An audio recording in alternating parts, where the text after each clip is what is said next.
We're looking for in chapter 10 tonight of Deuteronomy, 10 and 11. Here again, a couple of short chapters, so we're going to try to cover 2 tonight. God's plan of recovery for Israel after the rebellion at Mount Sinai. Verse 1 starts out and says, "At that time the Lord said to me," this is Moses talking, "Hew for yourself 2 tablets of stone like the first, and come up to me on the mountain, and make yourself an ark of wood. And I will write on you the tablets, the words that were on the first tablets, which you broke, and you shall put them in the ark." So I made an ark of acacia wood, hewed 2 tablets of stone like the first, and went up to the mountain, having the 2 tablets in my hand. And he wrote on the tablets according to the first writing, the 10 commandments, which the Lord had spoken to you in the mountain from the midst of the fire in the day of the assembly. And the Lord gave them to me. Then I turned and came down from the mountain, and put the tablets in the ark which I had made, and there they are, just as the Lord commanded me. Now, this is a review, like I said, 40 years later. This is almost 40 years. He's just reminding these people what had happened. Because some of the things, it's a little bit out of order as far as what we would think. He told them we didn't hear about when he went through Exodus and Numbers and Leviticus. He didn't tell him about the making the ark or anything till after that. But it was that 40 days up on the mountain. He talked to him about this, okay? Well, once he came down and threw the tablets down, then God told him, okay, go back up in the dark. This is a time, and so it's a little, kind of looks like it's out of kilter a little bit. But this is just writing of what happened back then, and I know, I won't say Moses did this, but I'll say I do this all the time. We get stuff going, and we remember, okay, was that first or was that second? What did I do? You know, I know I did both of them, but did I do that first? Did I turn the light off first, or did I do that? Well, that's kind of what here, I think it's just saying, this is all what it was, and he's just saying, I put the tablets in the ark. Okay, so the ark had to have been built at that time. One, it may have been a prototype ark that Moses actually built, that's what he says, because then later on it comes down and he asks, I think it's Bezalel, to build the tabernacle and all the accoutrements, all, you know, to lead it, and then there's other people under him that did that.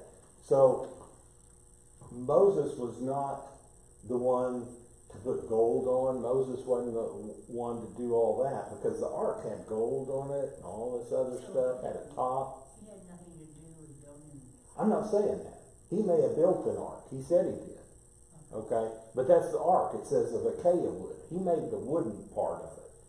But they overlay it with gold and put it on there and all this stuff. So that may have been what it was. I don't know exactly. And that's what may make it, okay, I can understand that. I can see that. He was up there 40 days. He gave them instructions to build the ark. He went down there and threw them out, you know, got mad because the people was doing everything. God told him to go down there and take care of your people, or my people. And so before he went back up, he went ahead and built the ark like God had told him to, you know. But he didn't have the tablets in. He had to go back up and get the tablets again.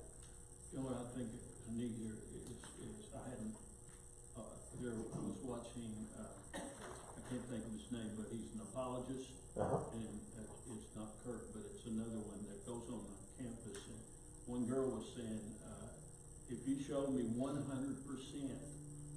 that God, there is a God and that God is real, this right here, okay, the first time God made the tablet, and then he wrote on the tablet. Right.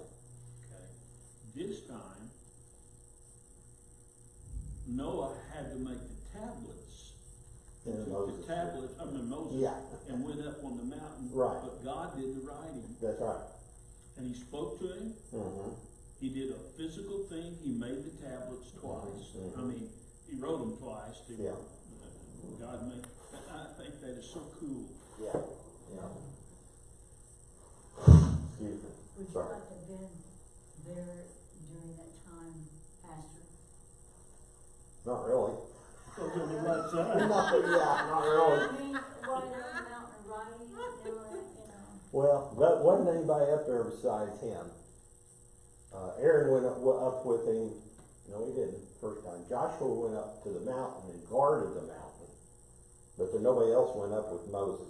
If And you even went up with him on the mountain, you wouldn't have come down. right, Moses, even when he came down the second time, he had to put a veil on his face. So, I'm not remembering any of this about it being twice, I just remembered once. yeah. How did I miss that? Well, we haven't gone over that. That's back in Exodus and Leviticus in that first part, and we studied that a couple months ago, or 6 or 7 months ago. But yeah, it's in there. We can. When Moses come down the first time, the people had talked to them, and they took all their gold and they made a golden calf. You've heard about the I golden remember calf. that. Yeah. But when Moses got down there, he was so upset, he threw the Yes. tablet and broke it up. Okay. Before, God hewed it out of stone, and then up there, he gave him the 10 Commandments, he wrote them, and then when he went up the next time, when he went, he had to make the tablets. Moses had to hew them out of the rock. Okay, And then, so and when he gets there, the scripture says that God writes, again, the 10 Commandments on those stones. So that's where the 2 tablets come in. okay. I think that's Exodus 19. I think I'm looking. Let's see.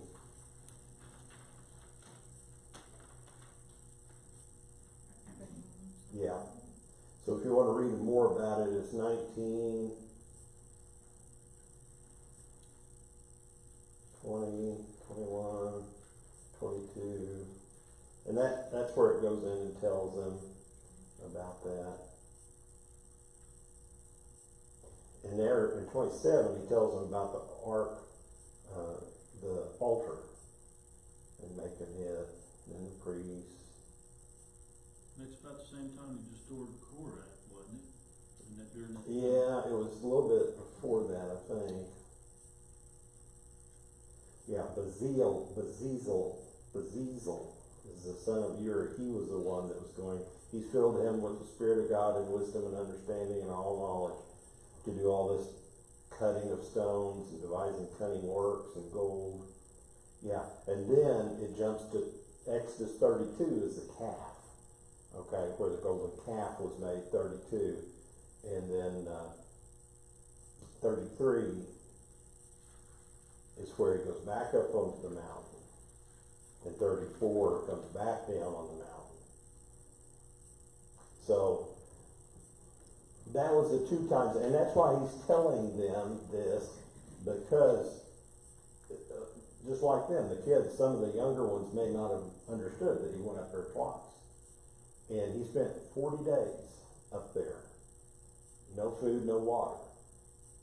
Okay, he was just in the presence of God that time, and God sustained him. Human being can't last that long, not by himself. Now, Jesus did, because he was sustained again by the angels. We see after his time period that he was sustained by the angels. So he's telling them, take those 2 and go back there. This is a Cliff Notes, okay, Deuteronomy of what happened over the years ago. What it actually is. So he's just taking all these things down. And some of them, like I said, if you go back and read the original, the Exodus and Leviticus, maybe a little bit different, a little bit out of order. And sometimes it's even, I've noticed sometimes the names have even changed slightly of the people. You can kind of say, okay, he just wrote it differently, or whoever interpreted that in the Hebrew, it just did a little different spelling. And you say, oh, how would you do that? In our letters, it's easy, H and J. Well, a J looks like an I if it's got a dot on it, or a Q looks like a G, kind of like that. Look at the Hebrew. I mean, a little squiggle here, a little squiggle there, and it's sideways. Oh, that's sideways. That means that's this letter, not that letter. And the guy writing it down, he wrote it the wrong way. So. Show you good at tell you the census, Mm-hmm. especially Oh, years yeah. ago. Yeah. The people would go to a house and they'd ask their name. Yeah. And they wouldn't ask. I guess some were ashamed to ask to spell it. They just spelled it the way they thought. They never asked any questions that I know of. So, Because I yeah, know in my grandfather, his name was Jacob. yeah, Okay? But they called him Jake. yeah. And so sometimes a couple of it says Jake Epperson, and Mhm. another time it says Jacob Epperson. Right, And my grandfather, great grandfather was Isaac. No, I can't even think of now. But one census it shows up Isaac. It's Isom, ISOM, Mhm. and another one it was Isaac. Yeah. And if they get, you can tell because they get down to the very last line. One of my great grandfathers was on the very last line. And it's just like, you can't make it out because he ain't got his hand up on something that, and I know it's Franklin Pierce Duval, but you look at that and they said, well, yeah, I could get what you thought. That, because it does an interpretation, AI does the interpretation, and they put down what they think it is. And I'm like, yeah, it's not that. So, but that's what it is.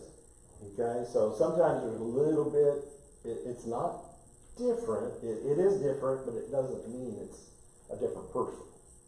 Or even a different place where they go, because they, you know, we go to Broken Arrow, it's down yonder. It could be up there for Tulsans, or over there, and Broken Arrow, you know, is that this side of Broken Arrow or that side? Is it Oneida or is it Coweta? You know, or, you know. Is it Arrow or Area? Yeah. Cause I've heard it, you know, go to Area, you know, there. Uh-huh. Well, I mean, people, you tell them you're from Dawson and they look at you funny. Tulsa. Oh, okay, I know where Tulsa's at. Dawson? I don't know where Dawson's at. Where's that? Well, I know, but you gotta be around here to know where it's at. It's part of Tulsa, but people don't know that. A lot of people don't know that. I'll say that one. Okay, 6 through 9. Brother Epperson, you wanna read that? Or, okay, go ahead. Sister Iris, you wanna read that for us? Now the children of Israel turned from the wells of Shechem and Moserah, where Aaron died and where he was buried. And Eleazar his son ministered as priest in his stead. From there they journeyed to Gudgoda, and from Gudgoda to Jothbatha. Jothbatha, a land of rivers of water. At that time, the Lord separated the tribe of Levi to bear the ark of covenant of the Lord, to stand before the Lord, to minister to him, and to bless in his name to this day. Therefore, Levi has no portion nor inheritance with his brethren. The Lord is his inheritance, just as the Lord your God promised him. Okay, and this is where I was saying where the places, if you go back and read there in Exodus where it was saying, these names are a little bit different. Gudgoda is a different name, it may be the same place, it may not. Jachin, it wasn't Ben Jachin, it's Ben Jachan. Mosera was Mazera, you know, drop the H. So, like I was saying, it may just be a little bit of twerking here, because Aaron died on Mount Hor. He died on the mountain, it said, because he says, go get up into the mountain. Well, here again, are you in Manitou Springs, or are you in Colorado Springs? It's your by Pikes Peak, so you go up on the mountain, it's Pikes Peak, but there's Manitou Springs, Colorado Springs. You know, where are you at the base of the mountain? So I don't know exactly what it is. It's not saying it's a different place. And even today, you go over to some countries, they don't even have street signs. So you go over there and you're like, okay, where am I at? I don't know what, you know, I don't know how to navigate because they don't have the street signs to know. You don't even know what town it is because you went up over a hill, and truly, like here, you go from right here on Tecumseh, go out there when the park ends, it goes over across the street, across Yale, you're in a different town. I mean, it's that close. It could be, you know, it's a little villages, little towns. Well, that could be what this was too. I don't know exactly. People get hung up on some of this stuff, but here again, he's compiling all this really quickly, trying to tell them, because he had already set Levi apart. Because he had dressed Aaron and they'd made the robes for him, and Aaron had done the sacrifices, all that. And it's not talking about he killed Aaron and then all this happened. No, Aaron happened and he didn't kill him. He died, and he set his son to take his place. That's what he's getting across here. And to tell them that this is why Levi, the tribe of Levi, doesn't have any land theirself, portion of it. When we went over Numbers, remember, we went over that a lot. It didn't say that they get a little portion in each because they're doing the tabernacle. They have to send people over to do the tabernacle to help out all the different priests. So, okay, Tammy, 10 and 11.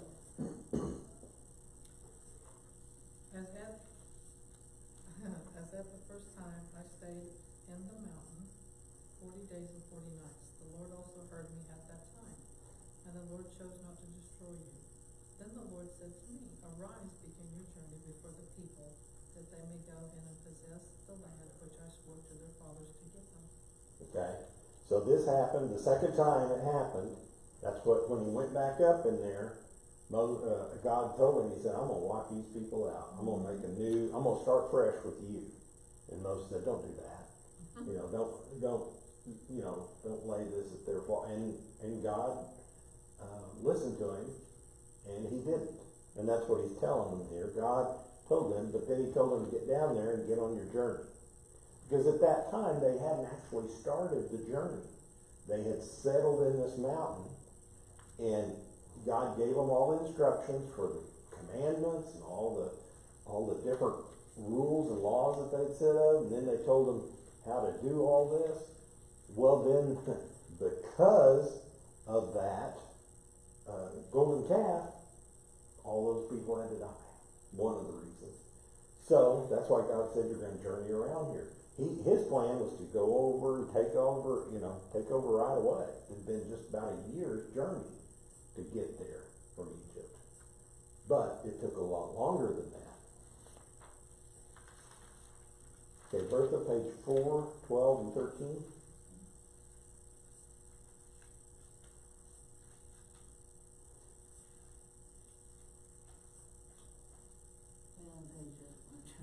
Oh, that's okay.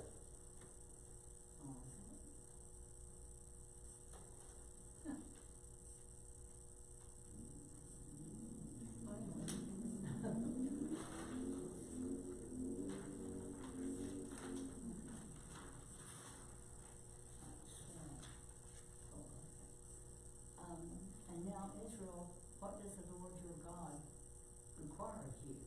But to fear the Lord your God, to walk in all his ways, and to love him, to serve the Lord your God with all your heart and with all your soul, and to keep the commandments of the Lord and his statutes, which I command you today for your good. Okay. So he's telling him here, I give of you all these commandments, and it's to help you, to keep you from going back into what the Egyptians had. It's to set you apart to do all these things differently than what you've done before. So this way, that they're going to love God. If they'll follow after this, he's promised them, I'm going to give you land, I'm going to make you a great nation. I told Abraham I'm going to do that. And this is what I'm continuing to do, if you will follow what I've said. Okay? It says, indeed, heaven and the highest heavens belong to the Lord your God, also the earth with all that is in it. The Lord delighted only in your fathers to love them, and he chose their descendants after them, you above all people, as it is this day. That's Abraham, Isaac, Jacob, all those after that, when Abraham, he gave that promise that was there. He's just reiterating this again. Irish, you want to read 16 on page 5 there? Read, Yeah, no, at the bottom. yeah. Therefore, no. Yeah, that's it.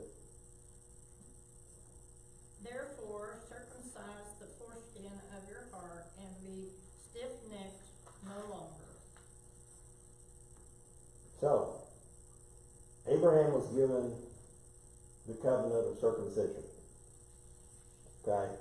Moses, it was reemphasized when his wife came up and they circumcised all the people, all the men at that time. God told them to. Then for 40 years they've traveled around and they're going to have to be circumcised again before they go into, we're not going to go there yet, but they're going in there. God's just making a reference here. I want to circumcise, I'm going to cut out that stuff, that part in your heart that is part of Egypt.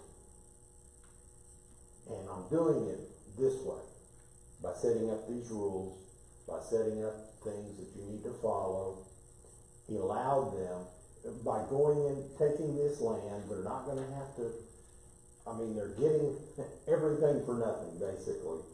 They're getting the lands, they're getting the places, the houses, the gardens, all these things, cattle, all these, God's giving to them if they will follow what he tells them to do. Okay? 17 through 22, Tammy, I'll read that. For the Lord your God is God of gods and Lord of lords, the great God, the mighty and awesome, who shows no partiality nor takes a bribe. He administers justice for the fatherless and the widow, and loves the stranger, giving him food and clothing. Therefore love the stranger, for you were strangers in the land of Egypt. You shall fear the Lord your God, you shall serve him, and to him you shall hold fast, and take oaths in his name.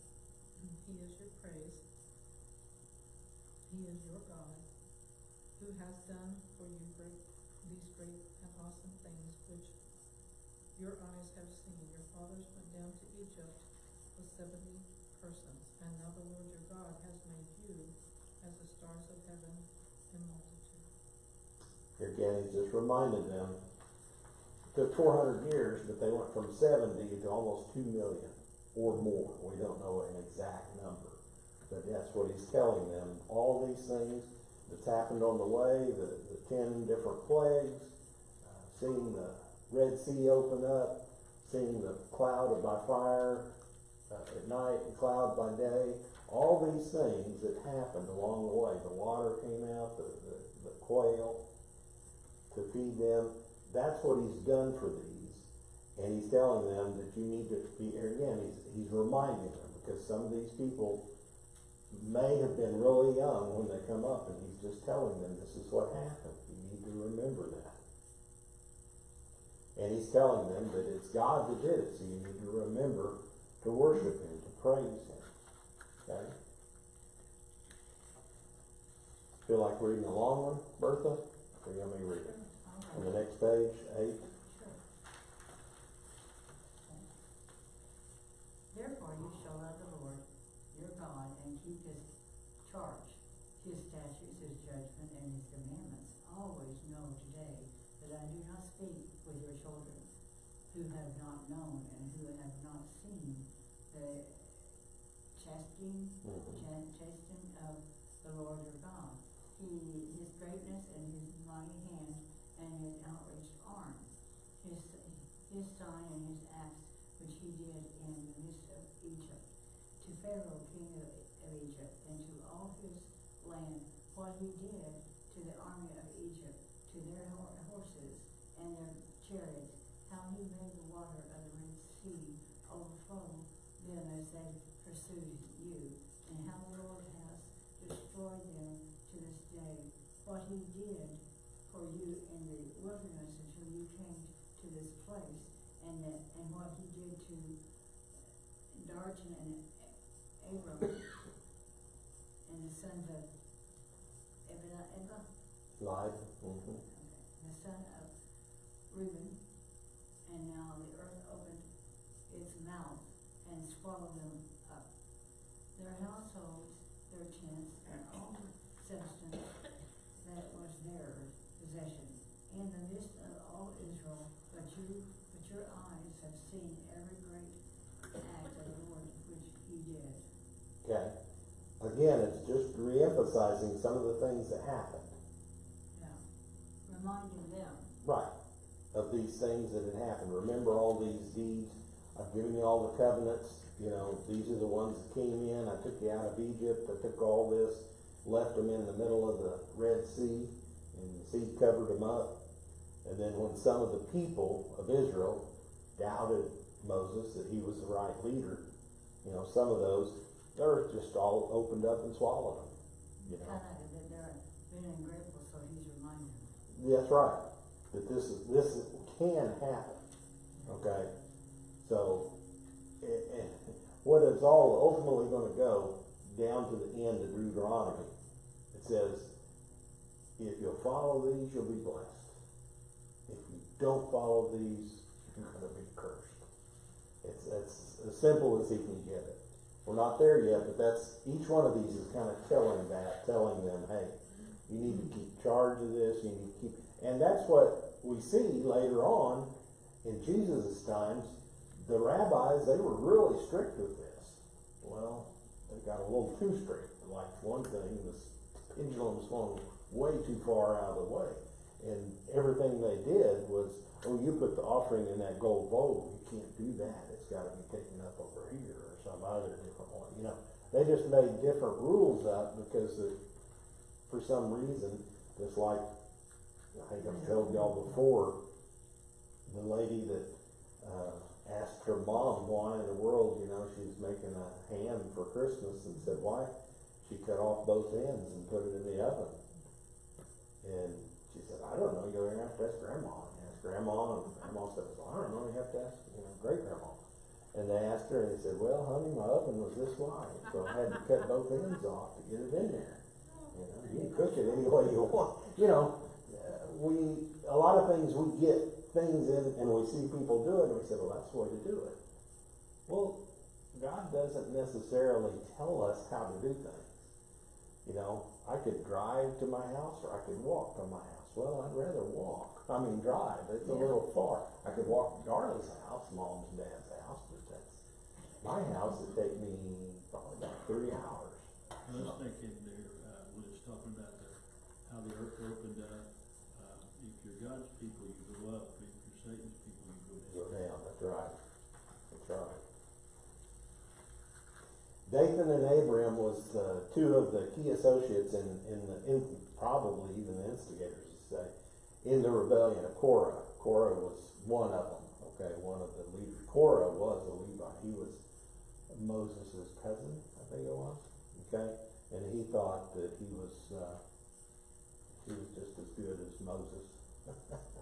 So, anyway. I'll read this one. On page 10. Blessings in the new land. Therefore you shall keep every commandment which I command you today, that you may be strong, and go in and possess the land which you cross over to possess, and that you may prolong your days in the land which the Lord swore to give your fathers to them and their descendants, a land flowing with milk and honey. For the land which you go to possess is not like the land of Egypt, from which you have come, where you sowed your seed and water it by foot as a vegetable garden, but the land which you cross over to possess is a land of hills and valleys, which drinks water from the rain of heaven, a land for which your God cares. The eyes of the Lord your God are always upon it, from the beginning of the year to the very end of the year. And it shall be that if you earnestly obey my commandments, which I command you today, to love the Lord your God and serve him with all your heart, with all your soul, then I will give you the rain for your land in its season, the early rain and the latter rain, that you may gather in your grain, your new wine, and your oil, and I will send grass in the fields for your livestock, that you may eat and be filled. In Egypt, you're basically in a desert, and where was the capital of Egypt? You remember? Where was the one? Capital, where did Ramses, the Pharaoh live? Oh, It was on the Nile, okay?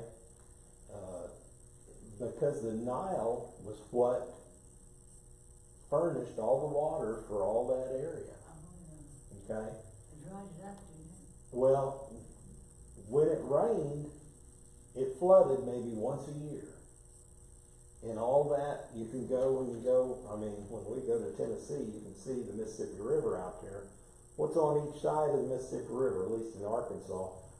Rows and rows and rows of cotton or whatever, rice or whatever, because when that water comes out of the Mississippi, it goes all over that land. It floods all over there.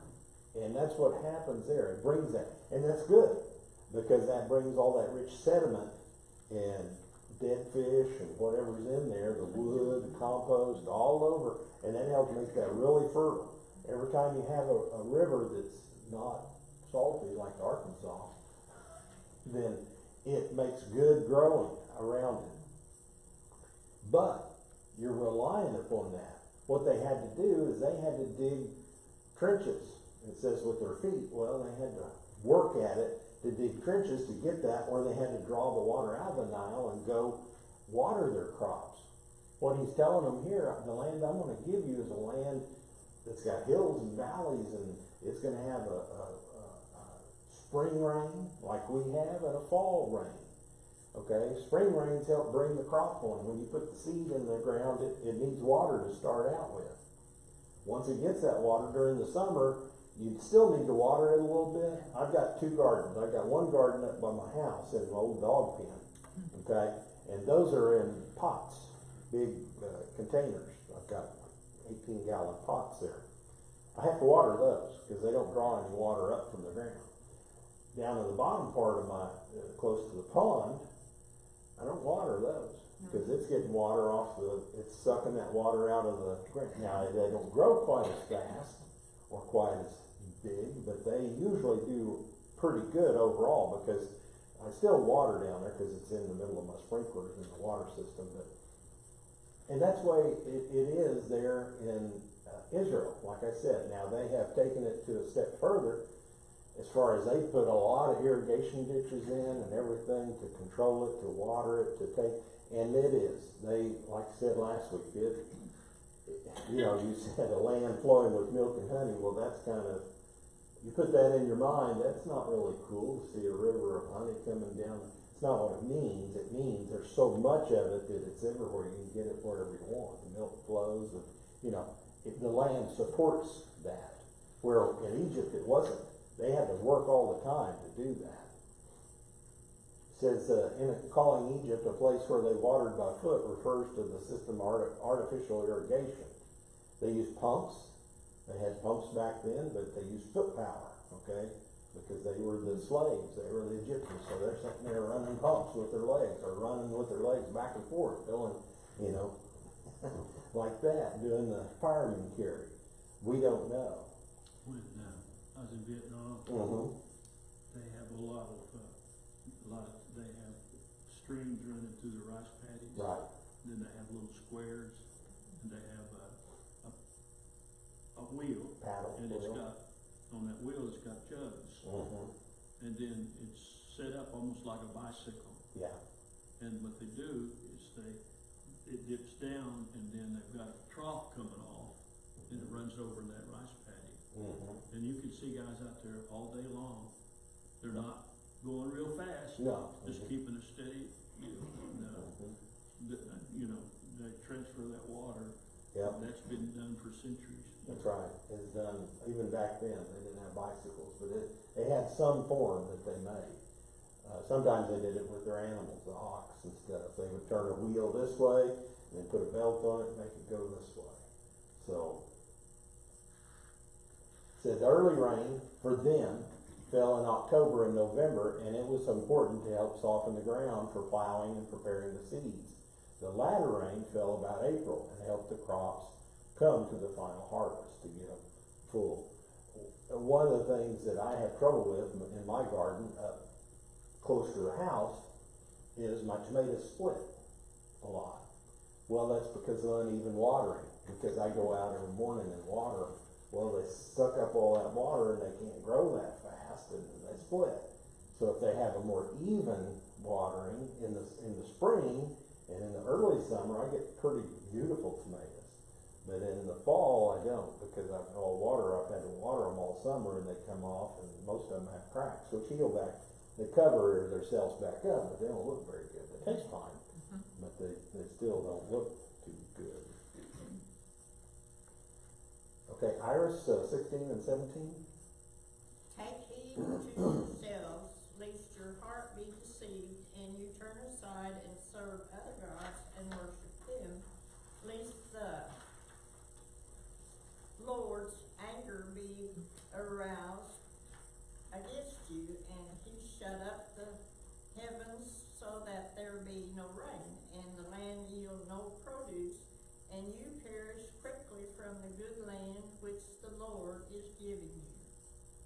Okay. So he's just telling them one last time, don't serve other gods. There's only one God. That's in the commandments. Looks like Brother Everson told us this Sunday. One God. Love the Lord your God with all your heart, soul, and mind. If you do that, no problems. Okay. And then serve your brother as yourself. Treat them as yourself. Said he allows that. When judgment come upon Israel in the days of Ahab, the wicked king, Elijah, the prophet, he prayed that there wouldn't be rain. And for 3 years there wasn't any rain. Okay? And Ahab was going after him, trying to, get him to open that back up. The constant need for rain kept Israel in constant dependence on the Lord. It's one of the things that, yeah, they can do things, but the Lord is the one supplying it, bringing that rain in and bringing all the water in from the different places. We should never despise those things as long for the day when we will no longer need to depend upon God as much. If we do, we're in trouble. Okay, 18 through 21. Therefore you shall lay up these words of mine in your heart and in your soul, and bind them as a sign on your hand, and they shall be as frontlets between your eyes. You shall teach them to your children, speaking of them when you sit in your house, when you walk by the way, when you lie down, and when you rise up. And you shall write them on the doorpost of your house and on your gates, that your days and the days of your children may be multiplied in the land of which the Lord swore to your fathers to give them, like the days of heavens above. So he's telling them to write these words down. We talked about this a little bit last week or the week before, that they would write them, and they have the little leather straps that they write scriptures on, they write things on, and they bound them on their hands, and they cover them, and then they'll pull their sleeves down, but they'll write them on there. And then sometimes they'll put the little phylacteries on their heads to keep it, the frontlets, that's what it's talking about, stores a little bit of scripture in a little bitty box right up here. Now the boxes I saw were pretty big, they're about like this, but that's more show than anything else. But what is he trying to tell them there? Keep it in your mind. Keep it flowing over in your mind. Relate to this. You don't have to wear it. Now it goes back to say those people were marked by God. Okay, that's what it's going to be in the latter days. There's going to be a mark on those, protecting those in the latter days. But we need to have that. What he's trying to tell them, to mark it upon yourself. Put them in your heart. And that's what Christ did. He told them I'm going to take those commandments and take them out of those places and put them in your hearts and in your minds. Okay, Bertha, 22 through 25. For if you carefully keep all these commandments, which I command you to do, to love the Lord your God, to walk in his ways, and to hold fast to him, then the Lord will drive out all these nations from you, before you, and you will be disposed as greater and mightier nations than yourselves. Every place on which the sole of your foot treads shall be yours. From the wilderness and the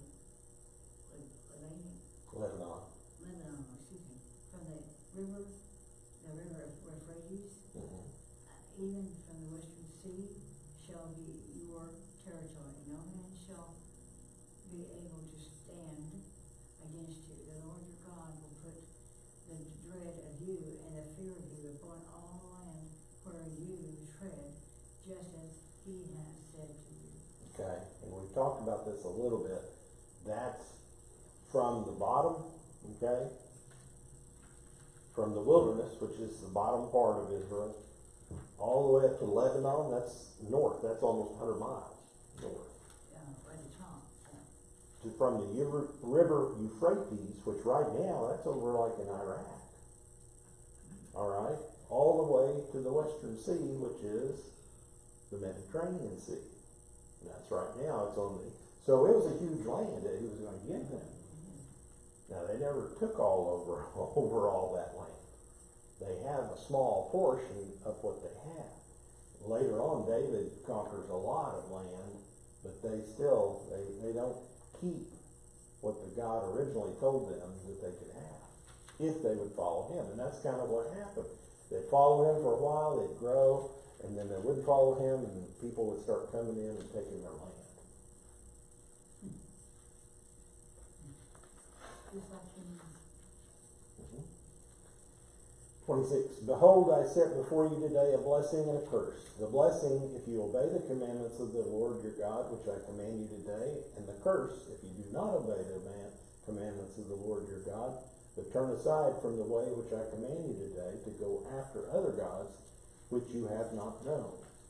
And that's just what I was telling you before. That's kind of the choice that they have to make. It's either this or that. Said he sets it up before them, and they're going to have to be acceptance, okay? They're going to have to say, okay, what is this? So a choice was required. There's no neutral ground. God wouldn't just leave them alone. It would either be blessing or cursing.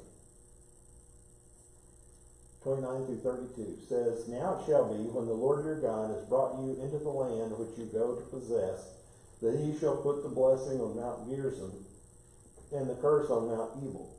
Are they not on the other side of the Jordan, toward the setting sun, in the land of the Canaanites who dwell on the plain? And you got to remember, they're on the east side. Now it's staying on the west side. Okay. Opposite Gilgal, beside the terebinth of Morah, trees of Morah. For you will cross over the Jordan and go in to possess the land which the Lord your God is giving you, and you will possess it and dwell in it, and you shall be careful to observe all the statutes and judgments which I set before you today. Okay. Mount Gerizim is associated with a fruitful harvest, and the name Ebal is supposed to be associated with barrenness, I guess it'd say.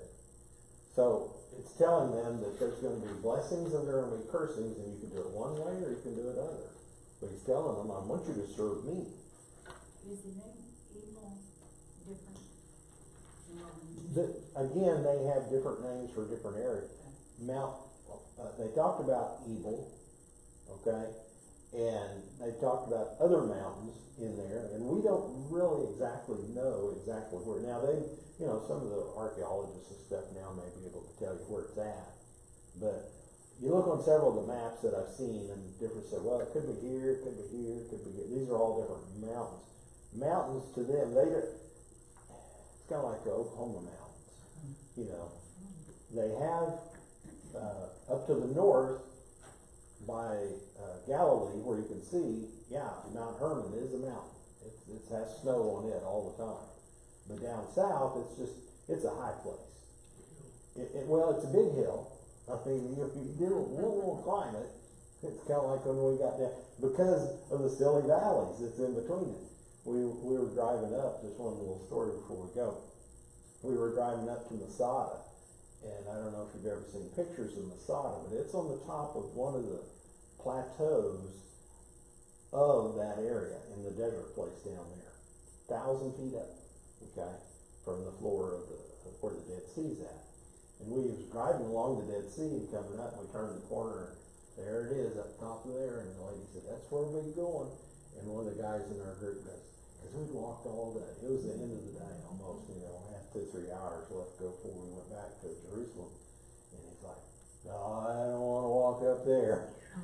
Well, there's a little transom that takes you up there, a little key car, whatever they call it. It takes you up to, cause yeah, I wouldn't either. People were walking up there. They did. It's a big old long trek because that's the way the Romans did. They finally conquered it. But it took them like 3 years to conquer it because they had to make these roads up to the top of it and then finally breach the wall once they got up there because it's still a high wall. But, yeah, it's pretty, I mean, it's impressive, you know. And it's not like, it is a high place, but it's because you're so low. The Dead Sea's the lowest place in the world. We're You not knew used that. to walking like they are. Yeah, well, they weren't, and it was kind of a switchback, you know, come down and, you know, walk this way and walk this way. And you was up on top and you look down and there's a big flat plot over there, and the lady said that's where the Romans were. They could see them, they had their platoons out there, you know, and everything all set up. And, I mean, it's still today, it's pretty flat, cause they made all that, you know, not much has changed there since then, not much rain. But it was interesting, really. Well, I imagine the Holy Land is very interesting. It is. It's the guy that we went with. He's